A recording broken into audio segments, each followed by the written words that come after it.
Guys, dikatakan Indonesia pada beberapa hari yang lepas telah menerima pujian dunia. Dikatakan kalau kita tengok ekonomi di Indonesia pada ketika ini boleh bersaing hebat dengan Amerika Syarikat, dengan China, guys. Adakah ini benar, guys? Tapi bagaimana Indonesia untuk membuat strategi ekonomi dia sampaikan Indonesia mampu bersaing hebat dengan China, dengan Amerika Syarikat? Hello guys, bismillahirrahmanirrahim. Assalamualaikum warahmatullahi wabarakatuh. Allahumma salli ala Sayyidina Muhammad wa ala ali Sayyidina Muhammad. Selamat datang ke Musa Channel. Ini adalah channel YouTube aku, Musa bin Muhammadirin Channel. Kepada subscriber, kepada viewer di luar sana yang baru sahaja terjumpa Musa Channel, jangan lupa guys untuk memberi sokongan kalian kepada channel ini dengan menekan ataupun klik tombol subscribe, like dan komen di bahagian komentar di bawah.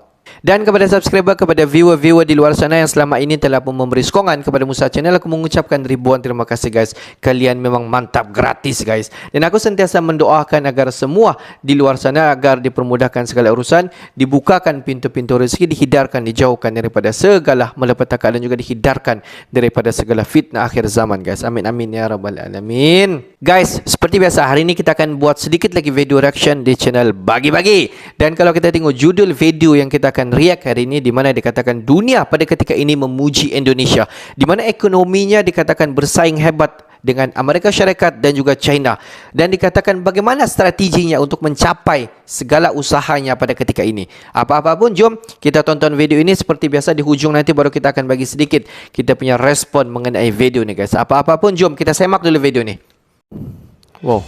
Dunia puji Indonesia. Di era sekarang, ekonomi Indonesia salib Amerika Serikat, China, hingga Eropa. Jadi, begini strateginya. Gimana guys strateginya? Kemudian yang keempat, investasi. Peningkatan investasi. Momentum, trust, kepercayaan dunia pada Indonesia ini harus betul-betul kita manfaatkan untuk menarik investasi masuk, capital inflow sebanyak-banyaknya sehingga memperkuat fundamental kita. I am confident that Indonesia in a much stronger position than most of the world. We are projecting for this year Memprediksikan tahun 2022 5.3% pertumbuhan ekonomi Indonesia di angka 5% dan pada tahun depan slightly slower growth at akan 5%, sedikit lambat menjadi 5%. still almost Masih 2 lipat 2 kali times tinggi daripada higher negara lain. than we have Wow. for the rest of the world. What Kekuatan is the Indonesia strength of adalah Indonesia? reform. Reforms. Indonesia You have membuat made- ekonomi yang lebih pesat membangun. Reform guys, reform. What the meaning of reform?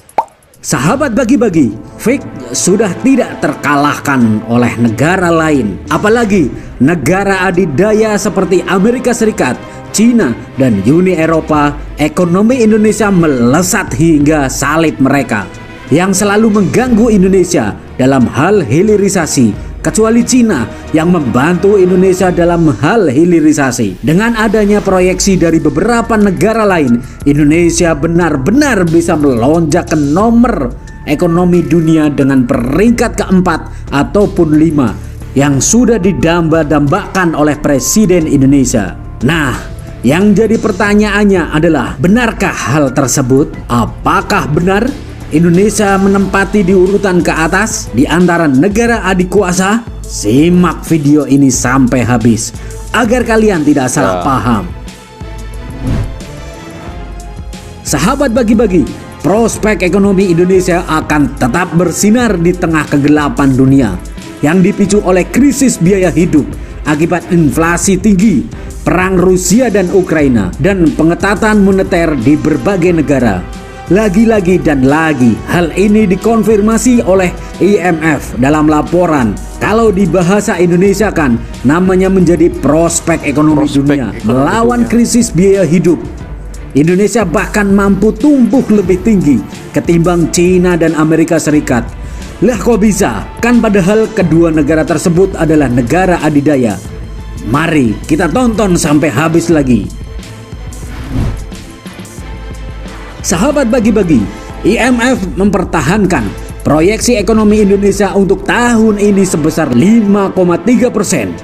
Namun, memangkas proyeksi pertumbuhan ekonomi dari 5,2% menjadi 5% pada tahun 2023. Proyeksi IMF ini lebih rendah dari asumsi makro yang ditetapkan dari APBN 2023, yakni 5,3%. Sementara resesi dipastikan akan menimpa Amerika Serikat dengan proyeksi pertumbuhan 1,6% pada 2022 dan turun menjadi 1% pada 2023. Eropa bahkan lebih buruk dengan proyeksi 3,1% menjadi 0,5% pada 2023. Hal ini sudah jelas kalau Amerika Serikat cuma mencapai 1% dan Eropa mencapai 0,5%, yang malah paling buruk, sementara Indonesia masih di atas mereka, yakni 5,3%. Di sisi lain, Jepang cenderung stabil, di mana untuk tahun 2022 dan 2023 ekonomi tumbuh masing-masing 1,7% dan 1,6%. Sementara Cina alami peningkatan dari 3,2% pada 2022 dan 4,4% pada 2023.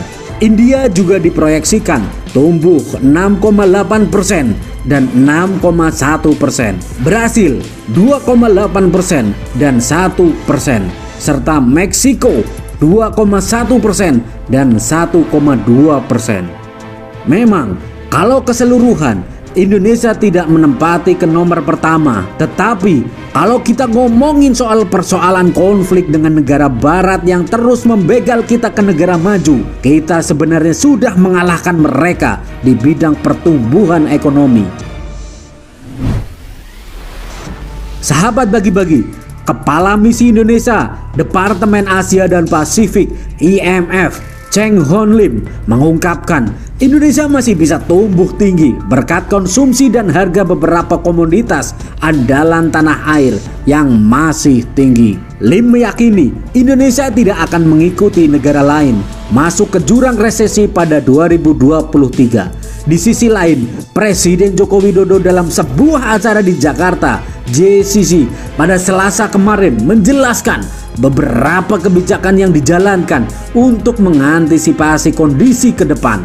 Dalam hal ini, ternyata selama ini Indonesia telah merencanakan sesuatu agar pertumbuhan ekonominya bisa bertahan dan malah bisa naik lagi, hingga mengalahkan India yang sampai saat ini mencapai 6%. Apakah strategi tersebut?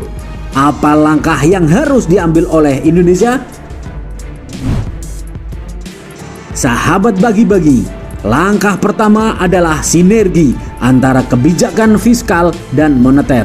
Hal ini berperan penting dalam pengendalian fundamental perekonomian nasional. Terlihat ekonomi Indonesia mampu tumbuh 5,44% pada kuartal 2 2022 dan inflasi terkendali di bawah 6%. Pemerintah terus menggenjot pertumbuhan ekonomi lewat belanja yang produktif serta menjaga daya beli masyarakat dengan subsidi dan bantuan sosial. Sementara Bank Indonesia mengendalikan inflasi dan nilai tukar serta bijak dalam mengambil kebijakan suku bunga acuan. Kedua adalah upaya menelusuri persoalan sampai ke mikroekonomi. Dengan demikian, kebijakan yang ditempuh bisa lebih tepat sasaran. Ketiga, kolaborasi UMKM bersama pengusaha menengah dan besar. Menurut Jokowi, hal ini bisa menggerakkan ekonomi secara bersamaan. Keempat adalah hilirisasi industri. Kebijakan hilirisasi sudah dimulai pemerintah dalam beberapa tahun terakhir, seperti nikel. Selanjutnya akan diikuti bauksit, timah hingga aspal. Hal ini sudah akan terlaksana. Pertumbuhan ekonomi Indonesia tidak akan mengalami penurunan. Berbeda sama kebijakan 5 tahun lalu. Dan sekarang Indonesia lebih fokus ke hilirisasi industri ke dalam negeri yang bisa menaikkan suku bunga dan acuan. Sehingga proyek manapun yang akan terlaksana pastinya akan terwujud. Sahabat bagi-bagi, bagaimana menurut kalian? Silahkan kalian komen di kolom komentar. Jika kalian ingin mengusir asing, aseng, dan asong, merdekalah Indonesia seutuhnya. Hurra! Hurra! Guys, kalau kita tengok pada tahun 2023 sampailah pada tahun 2024 dan pada tahun 2025 dikatakan bukan sahaja satu negara tetapi seluruh dunia pada ketika ini dikatakan akan mengalami satu ekonomi yang meleset. Dan banyak negara-negara maju pada ketika ini kalau kita tengok nilai ekonomi dia memang sangat-sangat turun. Kalau kita tengok sebagai negara contoh yang mempunyai ekonomi yang sangat-sangat besar pada ketika ini adalah Amerika Syarikat. Bayangkan Amerika Syarikat dikatakan telah diproduksikan kalau kita tengok di mana Amerika Syarikat mengalami ekonomi yang sangat-sangat jatuh berbanding dengan tahun sebelum-sebelumnya guys. Ada beberapa analisis daripada negara-negara di luar daripada sana, lebih dalam 3-4-5 orang penganalisis telah memuji Indonesia, di mana dikatakan di dalam dunia kita sekarang yang mengalami konflik ekonomi yang tidak menentu, di mana Indonesia masih mampu untuk membuat ekonomi dia dalam penghasilan pertumbuhan ekonomi yang sangat-sangat baik guys, di mana peningkatan yang sangat-sangat drastik berbanding dengan negara-negara yang kalau kita tengok yang ekonomi dia yang memang sangat-sangat baik pada sebelum ini. Kalau kita tengok dikatakan ekonomi Indonesia pada tahun 2023 sampailah pada tahun 2025 dikatakan naik sedikit demi sedikit dan pertumbuhan ekonomi sangat-sangat baik berbanding dengan negara-negara India, China dan juga Amerika Syarikat. Ada beberapa negara sahaja yang ekonomi dia stabil dan dalam keadaan baik. Kalau kita ambil contoh adalah negara Jepun, di mana negara Jepun dikatakan sama seperti Indonesia yang mengalami pertumbuhan ekonomi dikala dunia kita mengalami masalah ekonomi, di mana kedua negara ini masih dalam keadaan yang baik guys. Di mana kita dapat nampak sebenarnya kebijakan Presiden Indonesia, Presiden Jokowi dan juga menteri-menteri di Indonesia dalam membuat strategi bagaimana menstabilkan ekonomi dan membawa pertumbuhan ekonomi di Indonesia yang sangat-sangat dikenali di satu dunia pada ketika ini. Kita dapat nampak Indonesia sekarang ini mula menempa nama dan mula dibanjiri oleh peminat-peminat bahan-bahan mentah, khususnya yang ingin membuat collaboration ataupun yang ingin membuat kerjasama bersama dengan Indonesia dikala dunia kita mengalami konflik ekonomi yang sangat-sangat inflasi pada ketika ini guys. Rupa-rupanya begini strategi Indonesia untuk menaikkan nama Indonesia bersama dengan ekonomi Indonesia yang sangat-sangat baik. Apabila kalau kita tengok ekonomi Indonesia berada di landasan yang selamat, ramai investor-investor yang akan datang ke Indonesia. Jadi apabila ramai investor dan ramai negara-negara di luar daripada sana yang menjalinkan kerjasama bersama dengan Indonesia, itu banyak membantu Indonesia untuk meningkatkan lagi ekonomi di Indonesia. Mantaplah strategi Indonesia. Dan strategi beginilah sebenarnya yang harus dicontohi oleh negara-negara di luar daripada Indonesia. Jadi tidak salahlah kalau kita tengok dunia memuji kehebatan ekonomi di Indonesia, dan beginilah sebenarnya strategi yang dilancarkan oleh Indonesia guys. Mantap. Okeylah guys, untuk hari ini sampai di sini saja sedikit information daripada Musa Channel, dan kepada subscriber, kepada viewer di luar sana yang belum lagi klik button subscribe, please guys to klik button subscribe, like dan komen di bahagian komentar di bawah. Akhir kata daripada Musa Channel, thanks for watching my video. Assalamualaikum warahmatullahi wabarakatuh guys. See you the next video guys.